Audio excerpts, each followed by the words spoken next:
You know, I kind of forgot I was actually playing a Bethesda game. Good to see the game never forgets. Hello, I'm Enzo, and I've seen a ton of Fallout 4 runs, but there is one special I never see being used, and that is Charisma. I've only ever put enough points in it for Lone Wanderer before, but I wanted to see if you could beat the game with only the skills in that tree.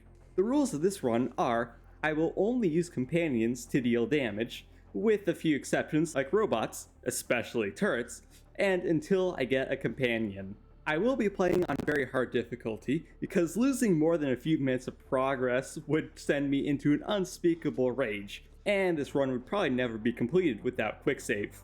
Normally, when I play Fallout, I don't care about character customization, I just want to get into the game. But if you saw the thumbnail, I had a great idea for a character to recreate, and that's Shinji Hirako from Bleach. I think he fits perfectly for a charisma-focused run like this. I've literally never done face sculpting before, so you kind of have to bear with me here. This was my best attempt. I didn't really know what I wanted for my special stats, since this is the first time I'm trying something like this. All I really knew was 10 in charisma and 5 in luck for Idiot Savant. And I changed it a little bit before I left the vault. Speaking of, since the story is the same, let's get to the actual game now. Since I can't get a companion yet, and I can't learn any skills, I also have no clue how to actually skip the roaches, I just killed them and took their meat, which is a decent early game healing source. I headed to Sanctuary, and this is when I got my first taste of what the run was going to look like. I just sit back and let my companion do all the work. This is going to be kind of boring, thinking about it now. I also got a chance to see how the pacify skills work, which is pretty neat. After that, I went around looting Sanctuary, and in a normal run, you would scrap everything and build stuff for XP, but for some odd reason, I thought I was going to build Sanctuary into something. I never did.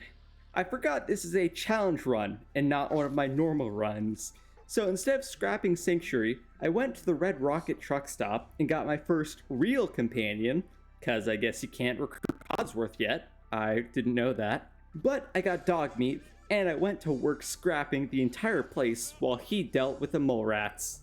I ran into Trashcan Carla while exploring and immediately bought all the stim packs I possibly could because I need all of the help I can get currently. And I decided to skip the footage because trust me, it was just a lot of waiting around for Dogmeat to do all of the work and deal with all the stupid mole rats. But I cleared out the Starlight Drive-In Theater, mostly so I could build a ton of stuff and get the XP from everything I scrapped. You know, that's kind of the whole story of a lot of this run. But the most interesting thing about this run is how few skills I actually got. It was mostly just the charisma skills and a few in endurance. That's basically it. I mean, I have no weapons I can use. I'm literally just relying on my companions and pacifying enemies.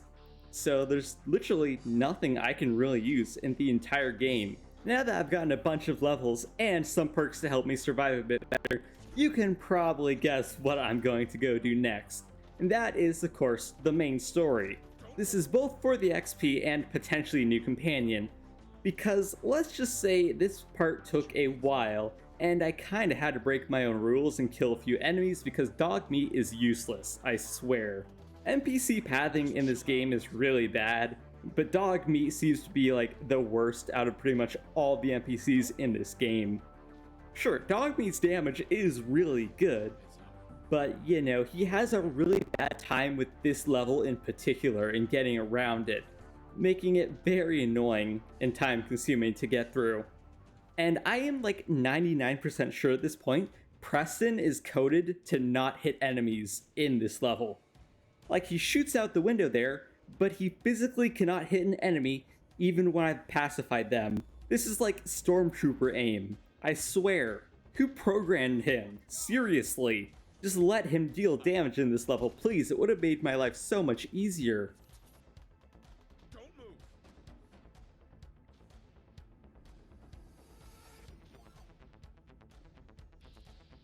Anyways, you probably know how the story goes by now. I already grabbed the fusion core, and it's time to get the power armor and the minigun. Except I won't be using the minigun, because, companion only damage. Now, you've probably done this before on your own, maybe by complete accident even, but you can probably guess how I'm going to deal with the Deathclaw. Yep, I'm gonna hide inside and let Preston do all the work. I kinda AFK'd while this was going on, and there's literally nothing interesting about it. He killed the Deathclaw so slowly, it was so painful. But at least it's finally over, and I can get rid of dog meat. As powerful as he is, he's kinda useless, especially compared to pretty much every other companion in the game. After searching all around Sanctuary, because NPCs are never out in the open when you want to find them, I found Codsworth, and by the way, he says the name Shinji, and I think that's absolutely awesome. I completely forgot he said any names, but I didn't think he'd be able to say a Japanese name as well. That's really neat. Anyways, I finally have a better companion, and let me just say, Codsworth is insanely powerful. A massive upgrade from Dogmeat, and the best part is, better pathing. And naturally, I had to self-destruct the prototype sentry bot here.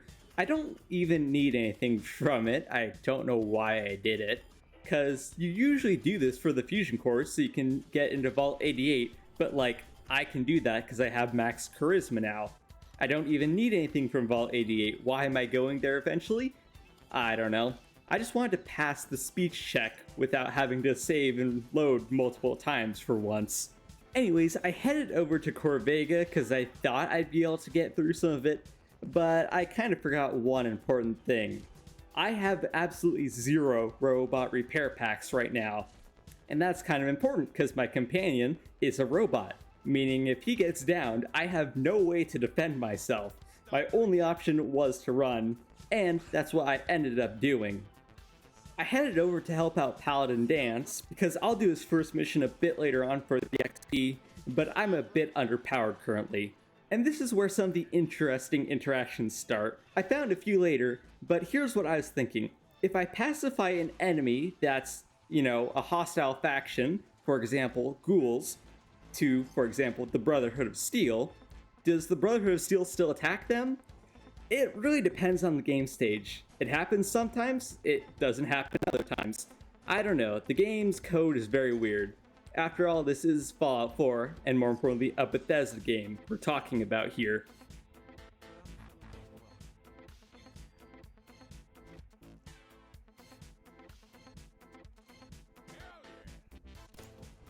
The best example of how powerful Codsworth is so far is here at Hardware Town.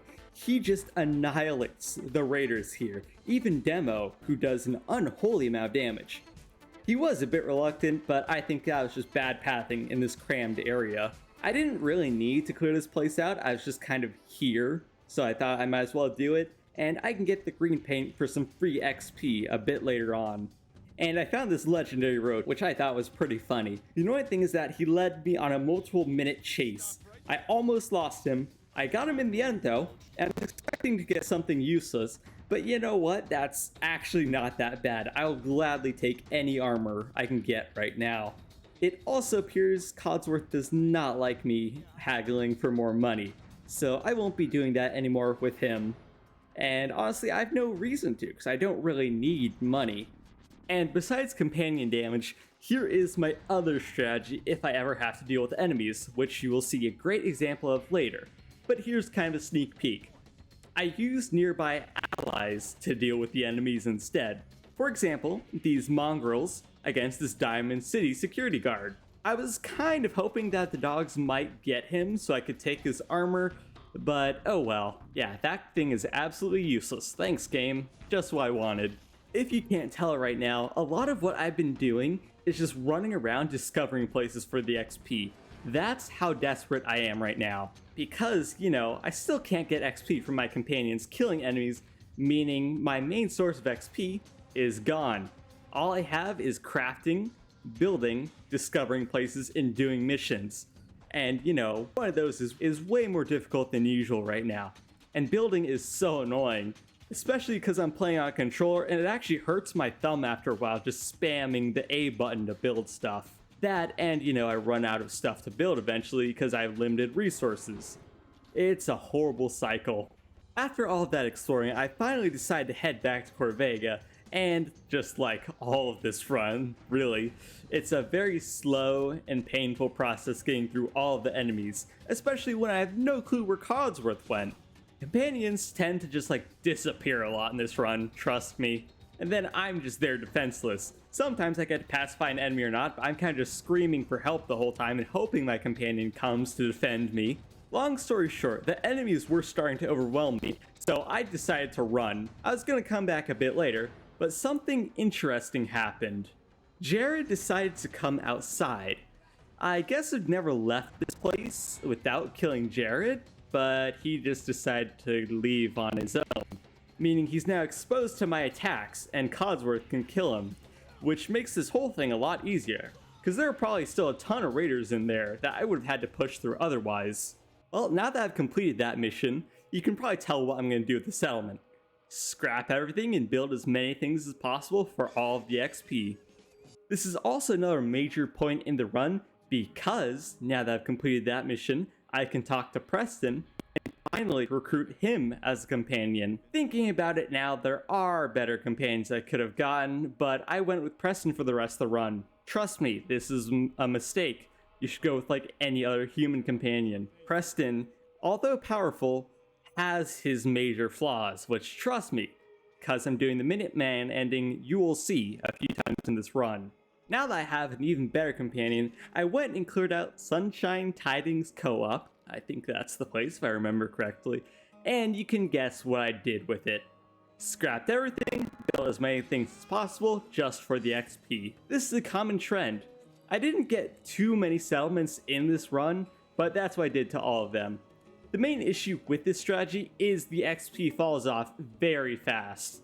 And considering how many things I need to build just to get a small bit of XP, it actually started to hurt my hands near the end.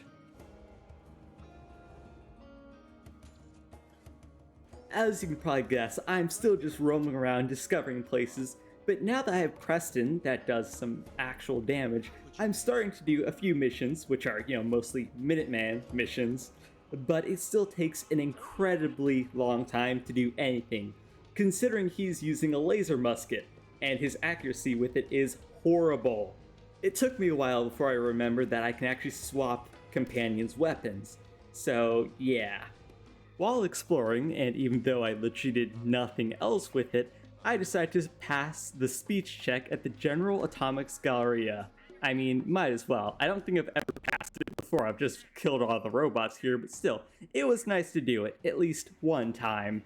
So I was on my way to the Forge. I don't really know what I was thinking, because I had no chance against these guys. I mean, they are way stronger than me, and Preston still does low damage. But this is when I got to the Slog. Note the location of this place. It is very close to the Forge. Why is that important? Well, I had a horrible idea. And sometimes my horrible ideas actually work out, which this one did. So here's my natural thought. Difficult enemy cannot be beaten by me. So I lure difficult enemy to ally that kill the enemy instead. And the plan? Well, it worked. Now, trust me, I tried to get into the Forge, but they were just spamming Molotov cocktails at me, and Preston was doing literally nothing. Well, except for dying the entire time. So needless to say, I won't be able to clear this place. With Fallout 4's next-gen update, which added a tiny bit of content in exchange for breaking all of the mods, which is, good play on Bethesda's part there. One of the things they added was a bunch of Enclave remnants, and they have the best power armor in the game. There just happens to be one of these remnants very close to the Slog. It took the settlers here a long time to kill them, but thankfully they don't die. I believe they're essential NPCs, but they're not.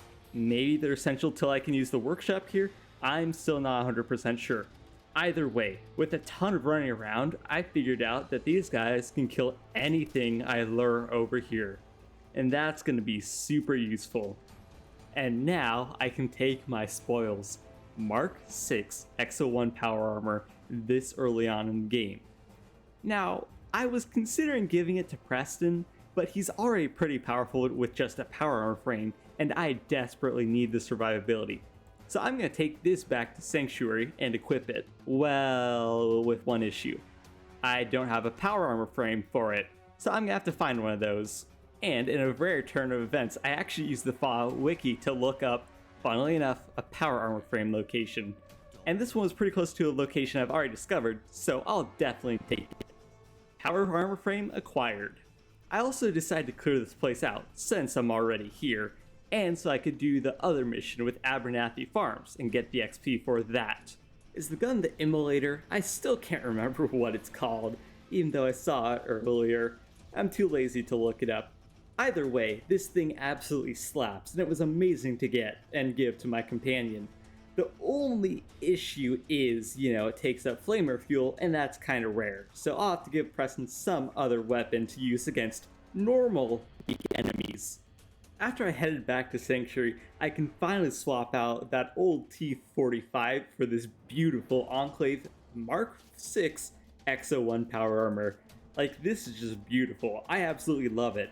And this is definitely going to be carrying me through the rest of the game. Even though I still take a bunch of damage because this is very hard difficulty, this is going to be a major improvement on my defense and it'll be super helpful. At this point, you can probably consider the run cheating a bit, I guess, but this is technically in the base game now, so I'll take it. And considering I can't deal damage myself, this just saves me a lot of time, because all I'm doing is just sitting around either way. This also happened. I have only 5 luck, and I got a perfectly preserved pie for the first time in the many days of playtime I have in this game. Yeah, that is insane. And I got to record it too. That is the best part. That is just awesome. I also found Preston a new set of T-51 power armor. The main issue is he was nowhere to be found. So I unfortunately had to kill these mutant hounds because they wouldn't stop harassing me. And still, no Preston, even after I waited here for a little bit. I fast traveled away and came back here, and finally I gave it to him. It was way more effort than it was really worth, so I don't think I'm ever giving him power armor ever again. He does not deserve it for the difficulty. As you can see, his armor is pretty much broken, and it's only been a few fights. Well, probably more than a few fights, and he's eating a lot of the bullets, but still, it's not worth it. Anyways, I've still just been doing quests and discovering places just because I need the XP to get a slightly better chance at pacifying enemies, and eventually I want to get the second tier of my best perks. I mostly just highlighted this section because I found this awesome combat rifle in the chest in this area, and I had to give it to Preston. This made his damage just unholy. Like, it's crazy. Between, I think, Charisma, I'm not 100% sure if that gives companion damage or not, but most importantly, the companion perk that gives damage and damage resistance, Preston, or well, any companion at this point, is just an absolute beast. And as strong as he may be, there's no way in hell I'm dealing with a sentry bot that I don't have to.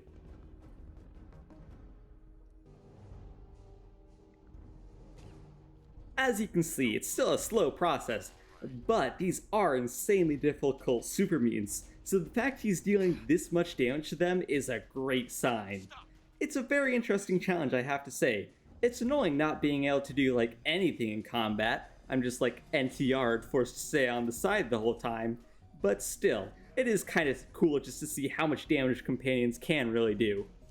Until they get knocked down and you have to revive them. And I headed back to the forge, which is way easier when Preston has an actual weapon this time. Who could have guessed? And since I talked Jake into running last time, he kind of just ran and wasn't here this time. I was afraid that he died, but no, he actually just leaves, and I just needed to kill Slag, which was pretty awesome. There's also this funny glitch where the NPCs weren't wearing any clothes under their armor. I love Bethesda games and how buggy they are. So I was going to do some missions until I realized something. Preston is nowhere to be found. And why is that? Well, I had no clue. No matter where I traveled, he wouldn't go. But then I realized I initiated the castle mission. I was like, oh no, I have a bad feeling where he went. I had to run through a lot of bad areas and dodge a ton of enemies to get all the way to the castle. which I really should have discovered way earlier. But yeah, this is necessary because I can only get Preston back as a companion once I'm done with the castle mission. And he kind of has all of my best gear right now, so, that's kind of important. My normal strategy is to just rush in and kill everything and bring all the Minutemen in, but I actually decided to go with a firing line this time because, that's what I've been this entire time. I am very good bait. I can't deal any damage, only my companion can. So I thought I might as well get all the Mirelurks out and have these guys kill them, because that's what I've been doing the whole time. But yeah, this is going to take a while. I will allow myself to shoot and pick up the eggs and even some of the babies, because they're not worth the time and effort to lure out or, pacify. I tried to use some grenades to destroy the eggs, but yeah, that didn't really work. I think the last run I did this, I had like an explosive assault rifle that just one-shot all the egg nests, and I'm kind of missing that assault rifle now. I'm missing being able to use actual weapons at this point. And I mean, are you really going to be surprised how the queen went? Do you remember the death claw from earlier? Well, you don't, because I didn't record like 99% of the fight. But yeah, the queen is pretty much the same. But I have to say, that combat rifle is wrecking that Mirelurk queen. That is amazing how much damage companions can actually do with a fair amount of charisma and the skill. I might have to try this again some other time, but with me being able to shoot and kill enemies as well, not just dealing with pure charisma, this was horrible. The one upside to this run I have to say though, is because I'm not carrying that many weapons, I can loot as much as I want to, and I am a loot goblin, which allows me to get plenty of rare materials to repair this very expensive power armor. That's like the one upside so far. Back at the castle, my main goal is to just make it very livable and get as many people here as possible. That's important because, we're gonna have to defend this place from the Institute, but I kind of did that at the absolute end. Still, it's something important to plan for. It's funny because the first Brotherhood mission is literally the entire run summed up. I just get a companion to do everything. And yeah, this is kind of how it normally goes actually. Dance usually does most of the work. It's kind of annoying because I'm so used to trying to get damage that I get XP from the kills, but no, in this run I'm literally avoiding that. This is also a great example of the thing I was talking about earlier, how Paladin Dance will still shoot the synths even if I pacified them. So that is very interesting to know. Also, I haven't said it at this point, but if you pacify an enemy, they won't attack you unless you shoot them, then they'll become hostile again. But this is interesting because this does change later on, and it'll be really neat when you guys get to see it. Besides the XP, there is one other reason I did that mission, so I can get a partial allegiance to the Brotherhood. I mostly just wanted access to the repeatable quests that you can get here. The only issue is, they're good until you get a place that's like in Far Harbor. No clue why you can get those that early on, it's super stupid and annoying because then I lose out on potential XP, but whatever, I just clear out places and loot stuff. What I've been doing this whole time. The only interesting thing here was this magazine that gives me additional companion damage. Man, one of the few times I'm actually ever going to use this. Neat. After more exploring and doing those infinitely repeatable missions, I'm finally level 23, which means I can get Intimidation, which is the second level of the human version of the Pacify perk, which means I can make them attack other humans. Now, this is a bit difficult because I still need them to be under my level, which is kind of rare because I should be way higher level than I am right now, but still, it's nice to get it. Until, you have to run for your life from the super mutant suicider. Those things are always scary. At least I have Preston to soak up the explosion.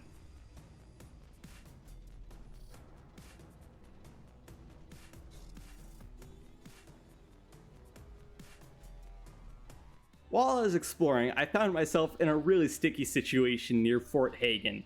There was little running, and I wanted the legendaries that two enemies had here, which were useless, I'll be honest, so I knew what I had to do. I gave Preston my emergency minigun and all the rounds I had for it, and let him loose on the sentry bot. It was a very scary fight, but he actually managed to beat the sentry bot in the end, so that was cool. So now that I've leveled up this much, and now that I have the Intimidation rank 2 perk, which is literally the only reason I've been waiting this long to continue out the story, I can finally get back to the main story of the game. It's also nice because now that I'm over leveled for these guys, I can actually pacify and then make them attack each other, which is absolutely awesome, if a little slow. But yep, the combat is literally the same as before. But now at least I can get the enemies to help me and fight the other enemies. The enemy of my enemy is my friend? No, the enemy of my enemy is still my enemy.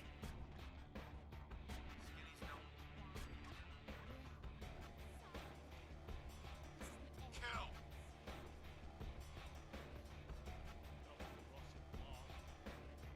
Put your hands out.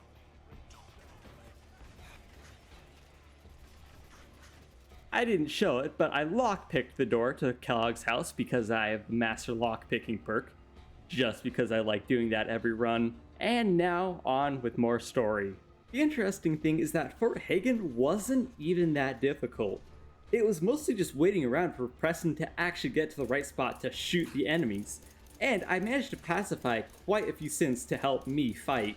Overall, it was actually easier than expected, and a big part of that was thanks to this amazing power armor that gave me a ton of survivability, letting me stay alive for longer. Annoyingly, there are quite a few turrets here, but like I said, I will be destroying those by myself. First, because my companion takes forever to target them, and second, I can't really control them. Maybe you can with the robotics expert perk, I'm actually not 100% sure. Maybe I should have tested that, but in my defense, you can't really reason with machines. I guess you can't persuade them, can't charm them, thus they are exempt from the charisma part of this run. The main reason I'm allowing myself to shoot turrets though is just look at this. I have the best power armor in the game, and that turret almost kills me. Sure, I don't have the energy resistance, the refractor perk, but still, do I need like maximum energy resist to not get one shot by these things? Man, I hate laser turrets so much. Their balance is so horrible, it's so stupid. Yeah, so that's why I'm letting myself shoot them, because they're so annoying. The main reason I've been avoiding the main story is because of Kellogg's fight. I was scared of this. I was so concerned he was going to be insanely difficult. So I was mostly concerned that Kellogg would be untargetable by Preston, and thus this fight would be infinite because Kellogg goes invisible. But then something bizarre happened. I'm really wondering who programmed the companion AI, but they can apparently just shoot invisible enemies. So yeah, that's gotta be balanced. Between the combination of the powerful combat rifle, I got a muzzled one, and it's slightly better than the other one I found, and Preston just dealing an unholy amount of damage on his own. Yeah, this fight was oddly easy. I really wasn't expecting this. Kellogg kind of just gets melted. Even though he does a fair amount of damage because I had to stim-pack Preston a few times, I'm still kind of amazed how fast he died. I was in disbelief because I didn't even think he was dead. I thought he was just invisible and couldn't be targeted, but no. Preston killed him so fast, it was amazing. So yeah, that is a massive weight off my chest because now I know the cursor won't be nearly as bad as I was expecting, and Kellogg wasn't that horrible either. I also ran through the mass fusion building very quickly. I tried to pacify a bunch of enemies, but they didn't, so I just kept on running. For one sole purpose, the bobblehead here. Yeah, I probably should have gotten more bobbleheads because that would have been way more useful, but strength is helpful. I thought it was the endurance one, but I guess not. And with my max charisma, obviously no one's going to intimidate me. I just straight up didn't record the memory den part because, you know, it's the exact same every time. It's everyone's most hated part of the game, you know, makes sense why. And I started heading to the glowing sea when, you know, this Deathclaw kind of ambushed me. I kind of forgot it was here. I was mostly just trying to find something to travel to that was close to the glowing sea. Either way, the entire time I was just trying to run through this place. Preston's damage is still insane considering the difficulty of the enemies I'm facing, but I really just want to get to Virgil and get out of here as soon as possible. Since I discovered it earlier, I fast traveled straight to Green Tech Genetics. And since you guys know how the rest of the run has been going, it's been the exact same. Yeah, there's no change. That kind of seems to be the theme with a lot of my runs. Thankfully, I managed to pacify some of the gunners to fight for me, and Preston still had to do like all of the work. I think the best part of the run here was the fact that I could just pacify the stupid missile launcher gunner. I mean, I normally wouldn't kill them, but he deserves it for all the pain and suffering he inflicts on pretty much anyone who plays this game. So yeah, that's like the one exception to not killing enemies that can be pacified or killed by companions. Everybody hates the missile launcher gunner. Anyways though, this is the fight I was actually the most afraid of in the entire run. Up until I learned what Preston, or well any companion, can do to invisible enemies. Having that said, you can probably guess how the cursor fight went. I literally just went looting the entire time. That's another nice thing. I can do my favorite thing, that being, looting everything, while my companion kills all the enemies. I still kept my distance from him because I didn't want to get one shot like I usually do by him, even though I'm not sure how that would work with this Mark 6 power armor. But yeah, I was just shocked to see how much damage Preston was really outputting right here. Even though the cursor was healing, Preston managed to outdamage his healing, which is just insane. Companions have to be balanced. As usual, I went and found the railroad, and conveniently, this is the one time I actually have the charisma to pass the speech checks here. I mean, the speech checks in this game aren't insanely useful, but it is nice to be able to do them for once. Unlike a lot of runs I see where people have to go find all the parts for this, because I've had the inventory capacity to just keep on looting, I conveniently have everything I need to be able to build it first time. I always do because, like I said, I'm a loot goblin. I'll pick up as much stuff as physically possible, teleport back to Sanctuary, deposit it all, and repeat. And so far there haven't been any issues, and I really thought that was going to be the case. Until... You guys remember how Sturgis was just in that building? Did you see him there? Yeah. I don't know why, don't know what caused this, but he just randomly teleported onto the roof. I need him to activate the console so I can teleport to the Institute. And considering he isn't coming down, I'm gonna have to find a way to get him down from there. I can't attack him because, I need him. So I decided to try and build a little staircase, and after sleeping and then teleporting, he finally got down from there, and I can continue on with the story. And so I'll be honest, I don't really think I've beaten the game more than twice, maybe. I'm pretty sure both of those were Institute endings. It's mostly just because I do all the DLCs and everything else before the main story, and then I get burnt out before I beat the game. So I actually didn't know what I was supposed to do at this point. But long story short, I talked to Father and then all of the other people so I could just fast travel back out of the Institute. It'll be a while before I come back here and progress the main story, because there is one other interesting thing I need to do first.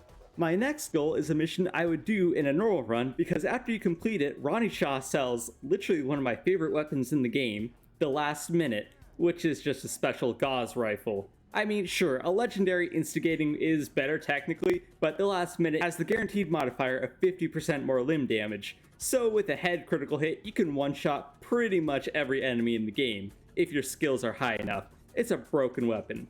Anyways, I also need to do these missions so I can progress with the story, because I'm gonna have to defend the castle a little bit later on. I forgot to actually bring Ronnie Shaw inside of here, I was kind of just going ahead. I also kind of forgot how many mines there were in this place and got hit by 2, which is a little bit annoying, and kind of scattered all the loot everywhere. But if you've done this mission before, you will know the main issue with this area.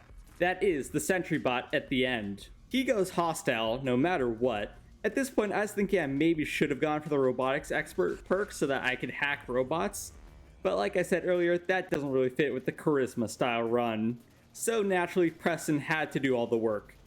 The only issue is that this is a sentry bot, and they deal an unholy amount of damage. So, with the few brain cells I have remaining, I had a great idea. To use Psycho Jet, because that's what I just crafted a bunch of, and Stimpack Preston with the slowed time. And oddly enough, it worked. I'm glad that strategy worked. I really should have brought Ronnie Shaw in here, but if it's stupid and it works, it's not stupid.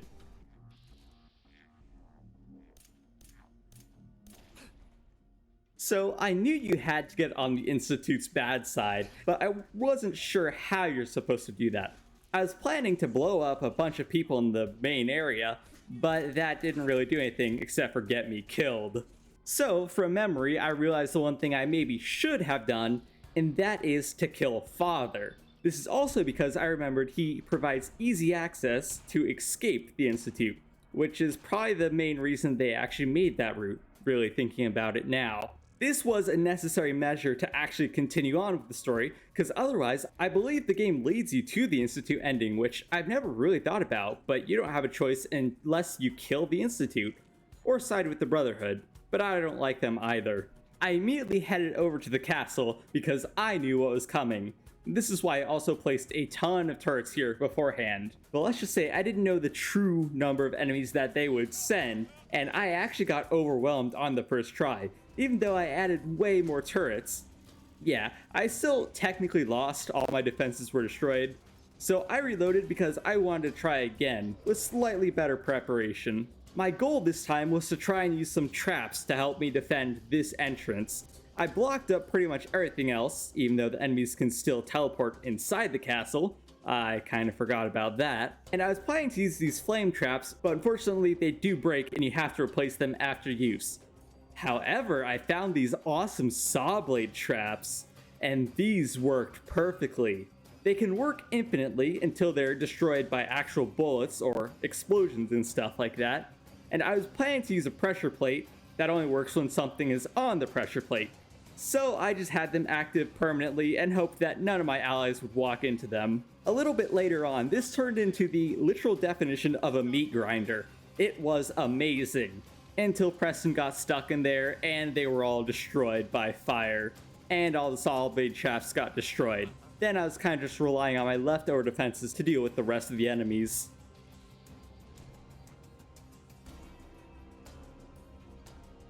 After that, I talked to Sturgis because he's found a way into the Institute, which is pretty neat. I've never done this version of the ending before, so I'm super excited to see how it works.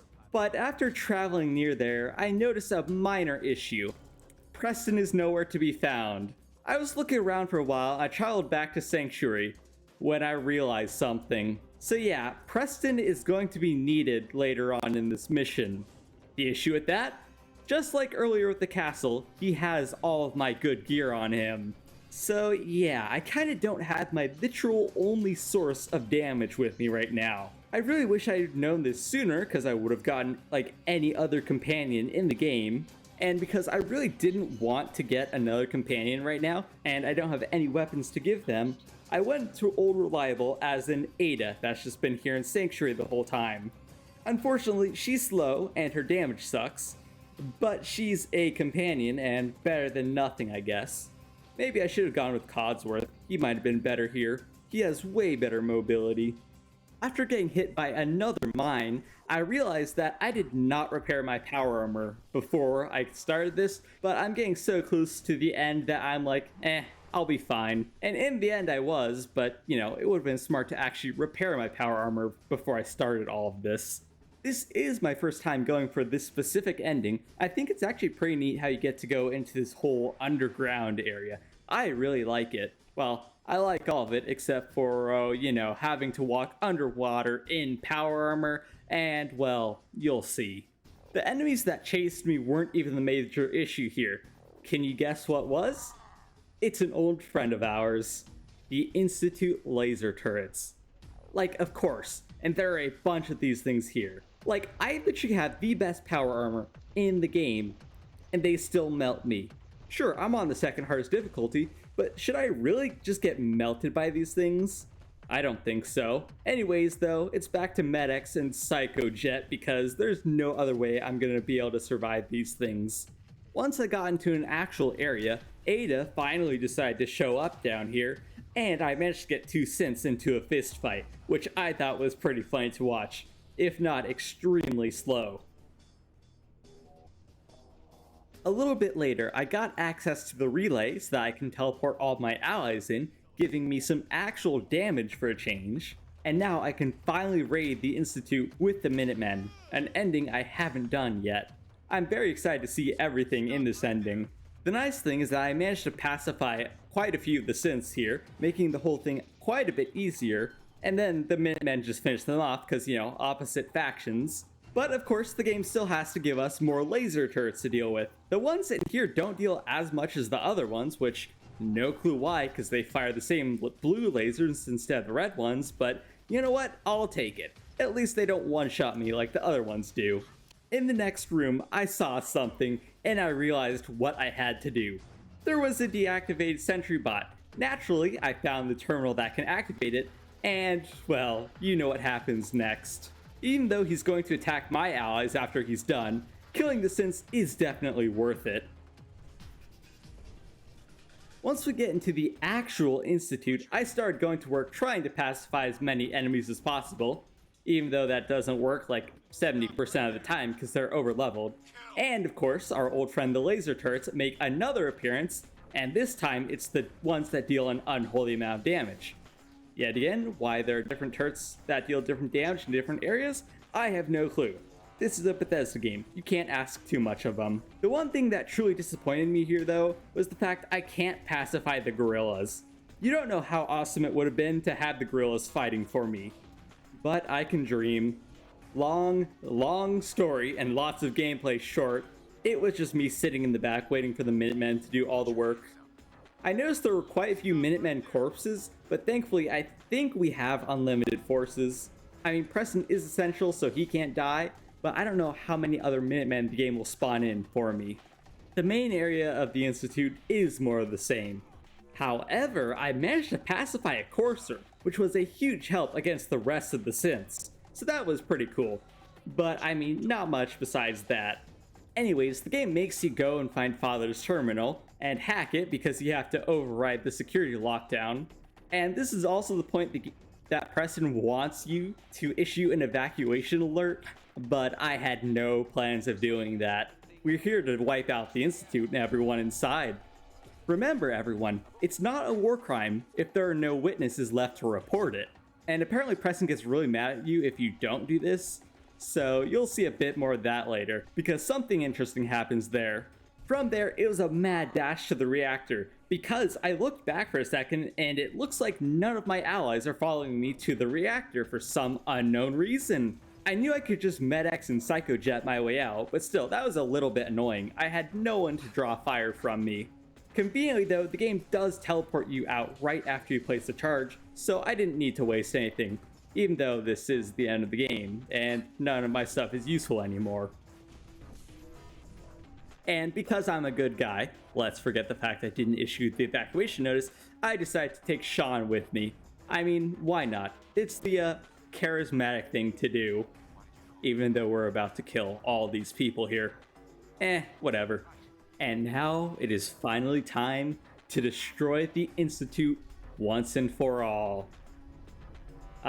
It's so beautiful being done with this run. And unfortunately I am, because I actually wanted to continue on with the story, because in one of my last runs with the Minutemen, I know you can blow up the Pridwin with their artillery, but for some reason, the game unfortunately bugged right after this. So the reason I was saying that Preston doesn't like it when you don't issue the evacuation order, well, I'm like 99% sure this is a bug. It's a Bethesda game after all. But yeah, he just won't talk to me anymore after this. He just infinitely keeps repeating this no matter what I try to say each time, meaning this is the true end of this run. I would have liked to wipe everyone else out, but it is the exact same as how the Institute went. It's just going to be super slow and boring. I would have liked to at least have Preston to do it instead of Ada. Ada did practically nothing. Overall though, this run was a ton of fun and very interesting, but a bit slow. And of course, thank you all for watching, I really appreciate it, especially thank you to my supporters. And this is going to be Enzo from LookIntoGaming, signing out.